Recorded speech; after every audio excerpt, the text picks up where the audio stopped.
नमस्कार दोस्तों, एक बार फिर आप सभी का स्वागत है मनोज की फिल्मी दुनिया में। राकेश रोशन एक ऐसा नाम है जिनकी पहचान कई लोगों के लिए सुपरस्टार ऋतिक रोशन के पिता के रूप में है। हालांकि उनकी असल पहचान सिर्फ इतनी नहीं है, वो एक बेहतरीन एक्टर, शानदार प्रोड्यूसर और ब्लॉकबस्टर डायरेक्टर भी हैं। एक्टर के रूप में उन्हें खास सफलता नहीं मिली, लेकिन बतौर डायरेक्टर उन्होंने कई सुपरहिट फिल्में दी। इनमें खून भरी मांग, करण अर्जुन, कहो ना प्यार है और क्रिस जैसी फिल्में शामिल हैं।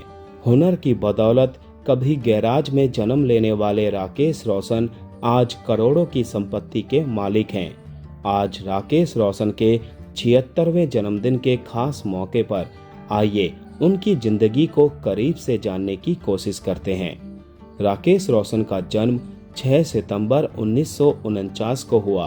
उनके पिता रोशन लाल नागराथ प्रसिद्ध संगीतकार थे। उनकी मां ईरा मोइत्रा बंगाली गायिका थी। राकेश के परिवार में उनके छोटे भाई राजेश रोशन भी हैं, जो एक जाने माने संगीतकार हैं। जब राकेश रोशन का जन्म हुआ था, उस समय उनके पिता म्यूजिक डायरेक्टर के रूप में खुद को स्थापित करने की कोशिश कर रहे थे। राकेश ने जिंदगी के शुरुआती दिनों को लेकर एक इंटरव्यू में कहा था कि मैं बंबई में पैदा हुआ। मेरा जन्म एक बड़े म्यूजिक डायरेक्टर हुस्नलाल भगत राम के गैराज में हुआ था। मेरे पिता दिल्ली से मुंबई आए थे और वहां गैराज में रहते थे, इसीलिए मेरा जन्म उसी गैराज में हुआ था। जब मेरे पिता को काम मिलने लगा तो हम सांता क्रूज शिफ्ट हो गए। मेरा बचपन वहीं बीता था। राकेश जब 17 साल के थे, उस समय उनके पिता का निधन हो गया था, जिसके बाद परिवार को सहारा देने के लिए उन्होंने असिस्टेंट डायरेक्टर के रूप में काम शुरू किया। राकेश रोशन जब काम की तलाश में किसी प्रोड्यूसर से मिलने जाते तो कहते, मैं रोशन का बेटा हूँ, जिनके बाद उन्हें बहुत इज्जत मिलती थी और उनको अंदर बुला लिया जाता था। राकेश रोशन की जिंदगी में ऐसा समय भी आया जब काम कम होने के कारण उनके परिवार का खर्चा चलाना मुश्किल हो गया था। फिल्म फेयर को दिए एक इंटरव्यू में राकेश रोशन ने कहा था कि उनकी पत्नी एक संपन्न परिवार से थी। वो उनको 2 कमरे के अपार्टमेंट में ले आए थे, लेकिन उन्होंने उनकी मुश्किलें समझी, सब धैर्य से झेला और कभी भी कोई मांग नहीं की। नेटफ्लिक्स की डॉक्यूमेंट्री रोशंस में राकेश ने बताया था कि कई बार उन्हें बिल चुकाने के लिए दोस्तों से पैसे उधार लेने पड़ते थे। राकेश रोशन ने अपने कैरियर की शुरुआत फिल्मों में सपोर्टिंग एक्टर के रूप में की थी। उनकी पहली फिल्म घर घर की कहानी थी।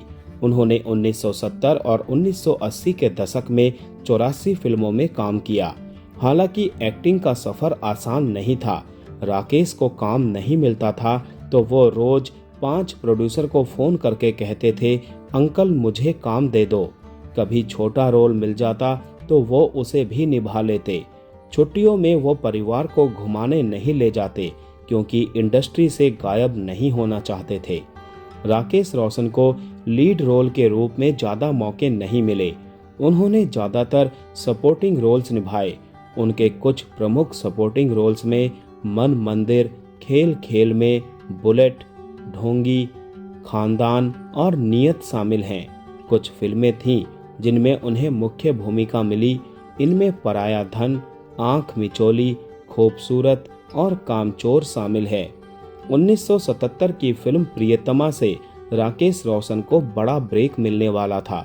उन्हें लगा था कि इस फिल्म के बाद उनका अच्छा समय शुरू होगा, लेकिन आखिरी समय में उनको लीड रोल से रिप्लेस कर दिया गया। डिस्ट्रीब्यूटर और हीरोइन का मानना था कि अगर वो फिल्म में होंगे तो फिल्म नहीं चलेगी। राकेश रोशन ने बताया था कि बाद में उस फिल्म में उन्हें गुड्डू का रोल मिला, लेकिन वो बहुत हर्ट हुए थे और छत पर जाकर भगवान को कोसते हुए कहा था, क्यों मेरे साथ ऐसा कर रहे हो, मैं तो इतनी मेहनत कर रहा हूँ। राकेश ने यही भावनाएं अपनी फिल्म कोई मिल गया में फिल्माई। इसमें ऋतिक रोशन का किरदार रोहित मेहरा भी ऐसे ही शब्दों में भगवान से सवाल करता है। जब फिल्मों में उन्हें एक्टर के रूप में काम नहीं मिल रहा था तो राकेश रोशन को लगा कि अब फिल्में बनाने वाले प्रोड्यूसर काम के लिए उनका फोन नहीं उठाते, तो क्यों ना वो खुद ही प्रोड्यूसर बन जाएं। इसके बाद उन्होंने प्रोड्यूसर बनने का फैसला किया। राकेश ने 1980 में अपनी खुद की प्रोडक्शन कंपनी फिल्म क्राफ्ट बनाई। उनकी पहली फिल्म आपके दीवाने फ्लॉप रही, लेकिन अगली फिल्म कामचोर हिट हुई। उन्होंने भगवान दादा में भी मुख्य भूमिका निभाई, लेकिन ये फिल्म बॉक्स ऑफिस पर सफल नहीं हो सकी। जब प्रोड्यूसर के रूप में उन्हें कुछ खास सफलता नहीं मिली तो राकेश रोशन ने डायरेक्टर बनने का सोचा। उन्होंने यह भी ठान लिया कि कभी खुद को अपनी फिल्मों में एक्टर के रूप में नहीं लेंगे। 1987 में राकेश रोशन ने डायरेक्शन की ओर कदम बढ़ाया। उन्होंने अपनी पहली फिल्म खुदगर्ज के लिए घर, कार और सब कुछ गिरवी रख दिया।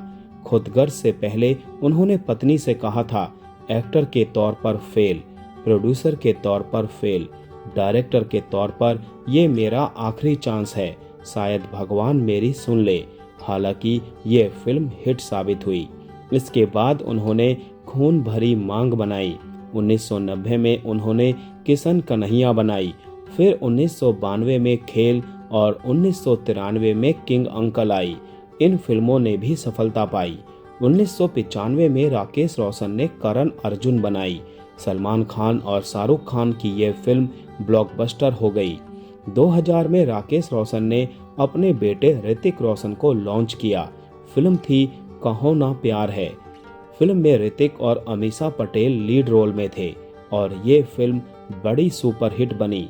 राकेश रोशन को इसके लिए फिल्म फेयर अवार्ड भी मिला। 2003 में राकेश रोशन ने कोई मिल गया बनाई। इसके बाद क्रिस और क्रिस 3 बनी।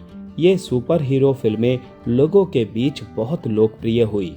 राकेश रोशन ने 2008 में क्रेजी 4, 2010 में काइट्स और 2017 में काबिल भी बनाई। क्रेजी 4 और काइट्स एवरेज रहीं, जबकि काबिल को मिली जुली सफलता मिली। राकेश रोशन की शादी पिंकी रोशन से हुई है। कैरियर की शुरुआत में जब राकेश असिस्टेंट डायरेक्टर के तौर पर काम कर रहे थे, तब वो पार्टियां भी अरेंज करते थे।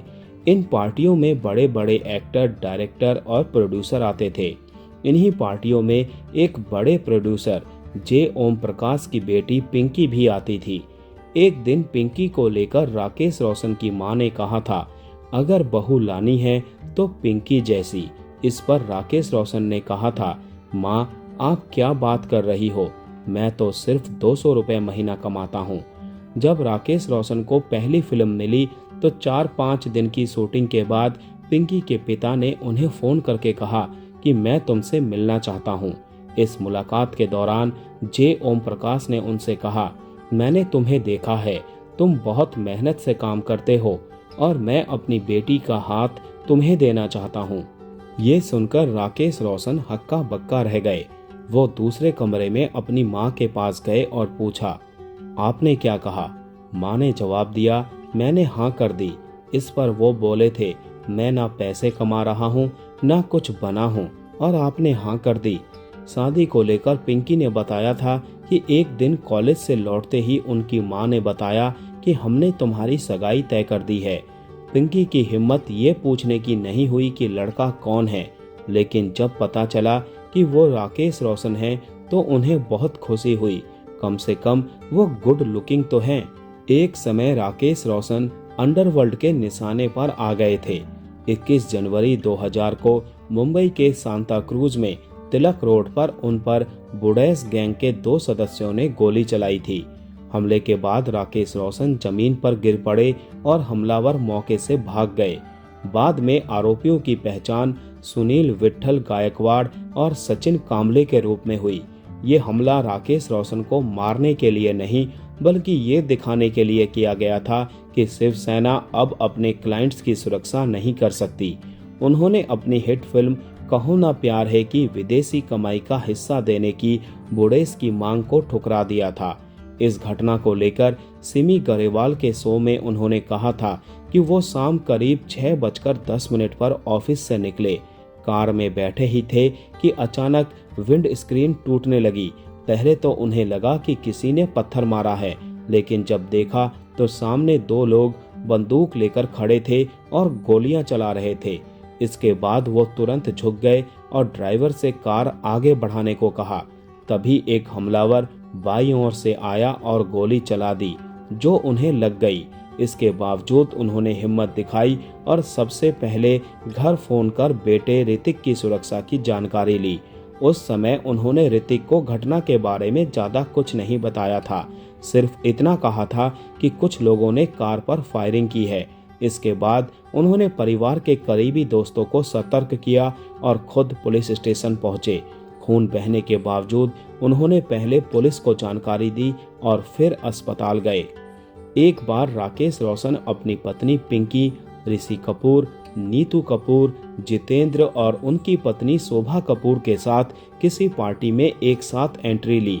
वहां फोटोग्राफर ने राकेश और पिंकी को ग्रुप से बाहर कर दिया और कहा, आप लोग थोड़ा साइड में आ जाइए, हमें इनकी फोटो लेनी है। उस समय राकेश को बहुत बुरा लगा था। राकेश रोशन का खंडाला में एक बंगला है जिसमें ओलंपिक आकार का स्विमिंग पूल, निजी थिएटर और स्पा जैसी सुविधाएं भी मौजूद हैं। उनका बंगला 5 एकड़ के प्लॉट पर फैला हुआ है और 22,400 वर्ग फुट में बसा है, जिसकी कीमत लगभग 120 करोड़ रुपए है। राकेश रोशन ने एक पॉडकास्ट में बताया था कि उनकी फिल्मों के टाइटल का के से शुरू होने का किस्सा एक फैन से जुड़ा है। उन्होंने बताया था कि कामचोर फिल्म के बाद मैंने जाग उठा इंसान नाम की फिल्म अनाउंस की थी। उस समय फैन लेटर्स आते थे। एक फैन ने मुझे लिखा था कि आप अपनी फिल्में के से शुरू कीजिए, क्योंकि के से शुरू हुई सारी फिल्में हिट रही हैं, जैसे कामचोर, खेल खेल में, खूबसूरत, खट्टा मीठा, खानदान। शुरुआत में राकेश रोशन ने इस बात पर ज्यादा ध्यान नहीं दिया। उन्होंने इसके बाद जाग उठा इंसान और भगवान दादा बनाई, लेकिन जब खुदगर्ज की कहानी हाथ लगी तो उन्हें लगा कि ये नाम अच्छा रहेगा। फिल्म रिलीज हुई और हिट हो गई। इसके बाद उसी फैन ने दोबारा लिखकर कहा कि इस बार आपने मेरी बात मानी और फिल्म चल गई। राकेश रोशन ने कहा कि ये बात कहीं न कहीं उनके दिमाग में बैठ गई और तभी से उन्होंने अपनी फिल्मों का नाम के से शुरू करना तय कर लिया। राकेश रोशन को उनके 76वें जन्म दिवस पर बहुत बहुत बधाई। तो दोस्तों, नेक्स्ट वीडियो में मिलते हैं। तब तक के लिए आप सभी को tata bye bye, take care.